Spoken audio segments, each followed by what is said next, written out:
that 3-year window is going to be moving to 2 years, and you're going to have to make sure that you track that. If your plan's audited, they're going to want to look at those results as well. So just a couple considerations. Anything else to add, Seth? No, I think that hit it great. The only thing I would add is just as a whole level from Compass on Secure 2.0, we do have, like we've said before, a committee in place that is reviewing this stuff on a weekly basis, come out with things. We are right now, just to let everyone know, working with all the record keepers on when certain things are they're able to roll things out. And we are going to be coming back to all our clients probably in the next quarter of here is what we call phase 1, phase 2, phase 3. Phase 1 are here are recommendations we have that we're going to be rolling out, and here are the record keepers we can roll it out with. So just to let everyone know the process, this is taking a little time. It's a big regulation that's going to take time, working with a number of different record keepers and vendors and everyone else. So be aware that there will be communication probably the next month just on phase 1, what we're doing with what record keepers that have certain things able to roll at that time. Excellent. Yeah, so, and just as a reminder from one of our previous webinars, it takes a long time for these record keepers, for payroll companies to update their software, to update the coding, update websites. So this is just taking a while, and it will continue to evolve over the next few years. Yeah.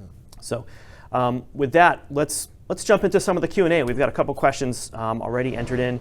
One of the first questions is, are 403B plans subject to these rules? And the short answer is yes. All defined contribution plans are subject to these rules. Most 403B plans that we see do have universal availability, but you also want to see if your plan has any kind of those exclusions for part-timers and things, because those are going to get blown out by this new regulation. Yeah, and it is very common to see in 403B documents to have an exclusion for part-time employees, or for if you're going to make less than like $200 or there's some very interesting exclusions that are hard baked into these prototype plan documents. So those will need to be reviewed and looked at. So, great. A question for, it says for automatic enrollment, when does that take place?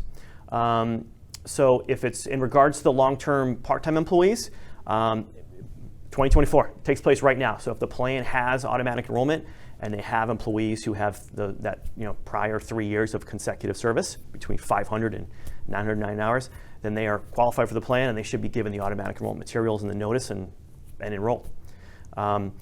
There's also some confusion, and we covered some of it in a previous webinar about automatic enrollment mandates. That is coming in a few years, and that's really only for new plans that are just being established in 2023 and beyond. Yeah. So if a plan was established before 2023, then they do not have a requirement to set up automatic enrollment. Although it's a good thing, they don't have to do it. Yeah. And we just got those regulations, those guidance we were looking for, so we will be having a full-on webisode on that as well. So. Great. A very common question we get, and I'm going to actually add some to this. It says, from one of our clients, do I have to give profit sharing to these part-time employees if I make a profit sharing contribution this year? So we'll kind of group this together. So no, a profit sharing contribution is not required to these long-term part-time employees if they qualify. And similar to your matching, whether it's a discretionary match or safe harbor match, they're not required to get that. If you do change your plan and remove this and just go to an elapsed time, a set number of months type of period, they would qualify as a normal employee, then they would have to get it. So that's the distinction. Yep. And then, here, we got a nice 2-part question here. Look at that. So when do we have to start looking or tracking hours worked? And is there any specific year that it starts? So great question. So this actually started back in first Secure Act 2.0. So technically, should have been tracking hours back in 2019, that was, and even before that. So we want to make sure everyone's tracking hours right now.